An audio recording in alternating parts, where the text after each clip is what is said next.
Observation 1 is what we do. Bush's abstinence-only approach to foreign policy has resulted in an absolute rejection of condoms and evangelical control of governmental policy. This is Robinson in 2007. By the end of the 20th century, Uganda achieved a formidable feat using a comprehensive prevention strategy known as ABC. Infection rates in Uganda reaches the single digits, an exceedingly rare reality for an African nation. As Uganda was winning its war of prevention, AIDS was eviscerating the rest of Africa, and this is the miracle, and Uganda became the center of a global imagination. Soon, however, Uganda is ensconced within a larger global discourse about the cultural and moral logistics of prevention in Africa, and becomes an important symbol in a battle of moral and political geographies. Suddenly, condoms begin to disappear in Uganda. Observation 2 is what the world has wrought. I'll isolate two scenarios. The first is AIDS. The ACE point is that while PEPFAR programs have been promoted as the best solution to the HIV/AIDS pandemic, scientific data proves that PEPFAR's abstinence programs are less effective than condom programs. This is Nolan in 2006.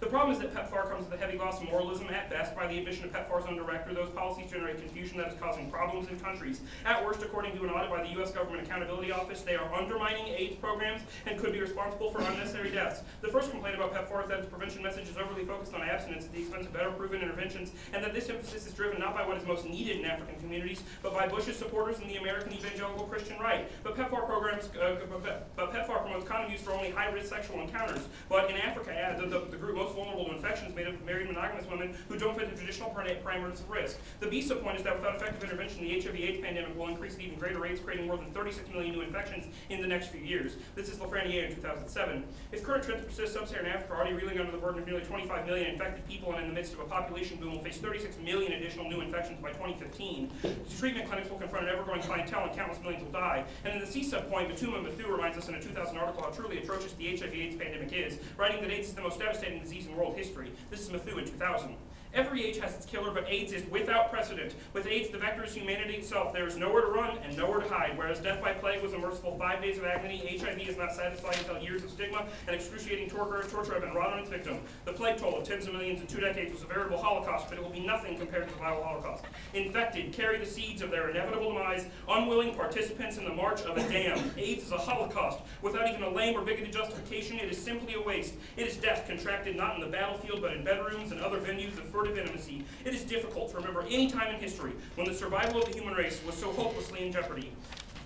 The second scenario is the crusade. The ACE point is the Ugandan AIDS crisis is resulting in fundamentalist intervention mirroring European colonialism seeks to evangelize the sexually deviant Africans and bring modernity to the continent. This is Robinson in 2007. The growth of evangelicalism in Uganda is not without international connections. The proliferation of evangelicalism in Uganda is a consequence of powerful U.S. actors for whom charitable organizations and international development initiatives underscore spaces for evangelical intervention. The legacy of Christian missionization in Uganda makes the present global evangelical interest in AIDS reminiscent of colonial notions of inherently sexual African bodies and Christian imperatives to deliver Africa from its natural savagery into civility and modernity through salvation. The concept of change here has several implications, one of which includes the transformation of Uganda's religio-cosmology, but also includes the changing of the African individual away from an inherently sexual, uncivil, and a modern nature. For present-day evangelicals, much like original Christian missionaries, Christianity poses to bring modernity and thus morality into Africa. The BISA point is that this results in every impact imaginable. Bush and the neoconservatives will go to any length to see their twisted agenda realized. This is Sicken in 2006.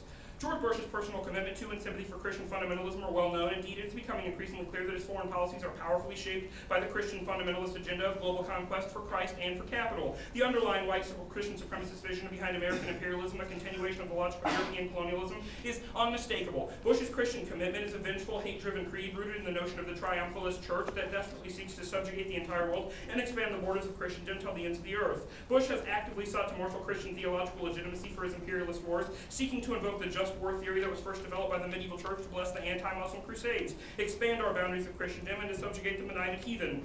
Christian fundamentalism is a dreaded doctrine of supremacy, a cult of hatred, and a recipe for disaster. And with an avowed born-again Christian at the helm of affairs in America who claims to be appointed to that position by God and to be dictated by what he claims to be divine communication, one shudders to think of what more brutalities are in store for the world if Christian fundamentalism is allowed to remain unchanged. Thus the plan. In order to substantially increase public health assistance to the Greater Horn of Africa, the United States should fund condom social marketing programs in Uganda. I'll clarify. Observation 3 is solvency. The ACE point is that past successes in Uganda prove condom social marketing programs are the best way to combat HIV. This is the African Population Studies in 2003. Uganda, whose HIV prevalence rate peaked at 18.5 in 1995, was the first country in sub-Saharan Africa to reverse its own epidemic. By 1999, this has been halved to 8.3%. The steady decline had been attributed to strong preventative measures, including condom use, public awareness raising campaigns, and behavior change messages. Condom use is central to the prevention of STDs, including HIV among sexually active populations. As such, condom use is dramatically increasing, despite the fact that men in particular don't like using them. Social marketing campaigns have played a vital role in this, together with increased awareness about AIDS. The BISA point is that, furthermore, USAID condom social marketing programs lead to the massive reduction in HIV/AIDS infections in Uganda before the Bush administration took over. The World Health Organization in 2000. A USAID funded scheme to increase condom use through social marketing condoms has boosted condom use from 70% nationwide to over 50% in rural areas and 85% in urban areas. The CISA point is that Uganda is the global model for AIDS prevention. The plan would spill over to the rest of Africa. This is Colony Tate, 2005. Abstinence-only programs give Ugandans a new reason to stigmatize people living with AIDS and to judge their actions as immoral or blameworthy. As a perceived global leader in HIV prevention, Uganda is accountable to evidence and best practices in HIV prevention. The country's high-profile U-turn toward resonate toward unproven HIV prevention strategies for young people has, at this writing, already begun to resonate throughout other parts of Africa. It could have implications on HIV prevention programs. It is not just Ugandans who will pay the price for the country's sake. The back steps in HIV prevention is the entire effort against the global AIDS pandemic. It's for all these reasons and reasons you'll see throughout today's round that I respectfully ask for an affirmative ballot, and I now stand open for cross-examination.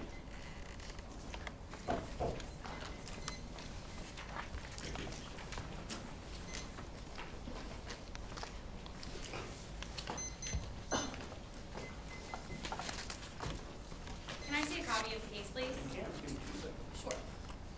Also, your evidence indicates that the United States has already attempted to do these programs and they have solved. Is the Bush administration the only thing preventing these programs that were already in place from solving continually? Okay, I'm sorry, what?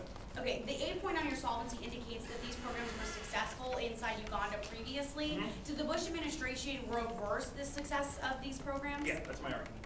Okay, how did it do so if those organizations already had the condoms and were already distributing them? What happened in Uganda is certainly an atrocity, and it happened this way. We were giving out a ton of condoms.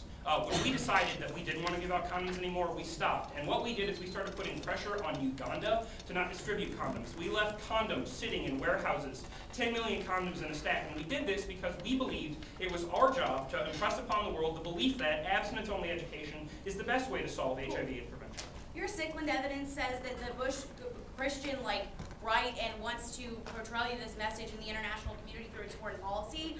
Since this is only one policy in one area of the world, how are you ever going to reverse the effects of Bush's Christian agenda or policy as in its entirety? If I could see the affirmative, I can answer that question probably a little more efficiently.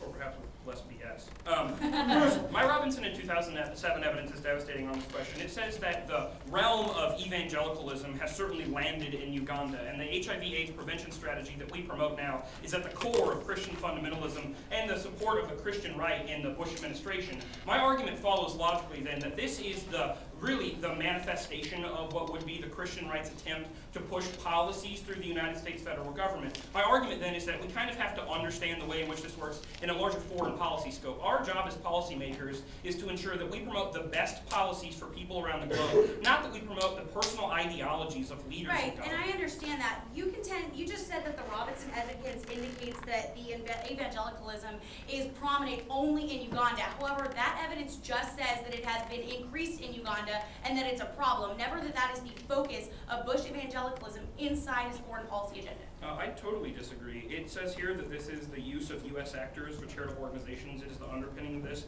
Missionization as Uganda harkens back to colonialism. Right, and where does that say Eurocentrism. that is the sole focus of Bush's Christian agenda in foreign policy? I will defend that it is a massive focus of Bush's foreign policy agenda. Okay, where are these condoms going to be distributed to?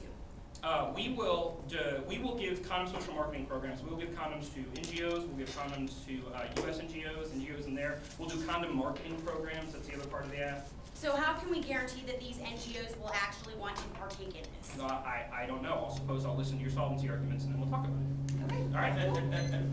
Do you need the app? Yes.